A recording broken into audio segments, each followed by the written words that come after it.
Thanks for Raven. I am with Doublelift, the 9-1-7 Twitch that had a pretty good game. I think that was your score as well.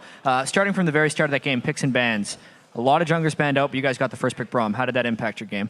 Well, when we watched the other teams play Braum, we thought that it might get to our head because he didn't look that OP. He looked actually kind of like a normal support. But we know that when Afro's on a support like Braum, he's just going to carry the game. So even though he died at level 1, he was super impactful throughout the game, and we just think Braum is super OP, and it turned out really well for us. Yeah, well, he was 100% picked today in North America. It wasn't even banned, actually. But specifically going up against compLexity, you guys have had some close-looking games against them, especially some big-time fights early. Do you approach compLexity games a little differently than other teams? I'm not going to say that we approached it more lightly, but I think we, subconsciously, we make a lot of decisions that we would normally not make in LCS against Cloud9 or TSM. In scrims, it reminds me a lot of scrims where you kind of test the waters a lot more than you would do in a real match. Against compLexity, I think we get a really big lead early always, and then we're just ooh, it's time to test some new stuff out. Yeah, well, at least you managed to pop up on a few people with Twitch. Looking forward to tomorrow as well. You guys face the new look Evil Geniuses where Helios is now in the jungle. How are you going to be approaching that match? Well, I've been told that Helios is their new shot caller. From the jungle position, it makes a lot of sense. He's coming from Korea. He's got a lot of competitive experience, 7 OGN seasons.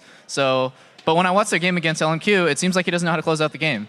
It seems like, with a 7,000 gold lead, any decent team should be able to close out the game, especially against Nidalee Mid, who has no wave clear. But EG just seems to have a lot of problems closing out the game. It happened every single time they play against C9, actually. They have a really hard time with a 10K gold lead. So we're not scared of them at all because we know that even if we fall behind, we can still win. That's really interesting. Don't take them too lightly, obviously, your opponent. Speaking of guys that come in from Korea, though, Seraph, receiving a fair bit of support and criticism on both sides. What's your opinion on how he's been doing, especially this last game?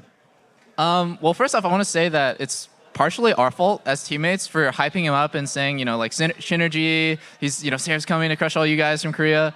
That's really unfair, and it puts an unrealistic expectation on him because he's not a superhuman. He's just a normal player who's come from Korea, and he's having he has troubles here and there with communication and with adapting to the team, just like any player would. And I think he's performed pretty well so far. He's not spectacular carrying games 1-on-5, but he's not the reason why we lose. And when people blame him for our losses, it really gets to him because he's the new guy, and it really gets to his mentality. So it's sad to see the community act that way. Well, I guess people can only blame you for losses because you are, in fact, superhuman, it says. Anyway, thank you very much for the interview, Doublelift. Congrats on your win. Let's send it back to the guys at the desk.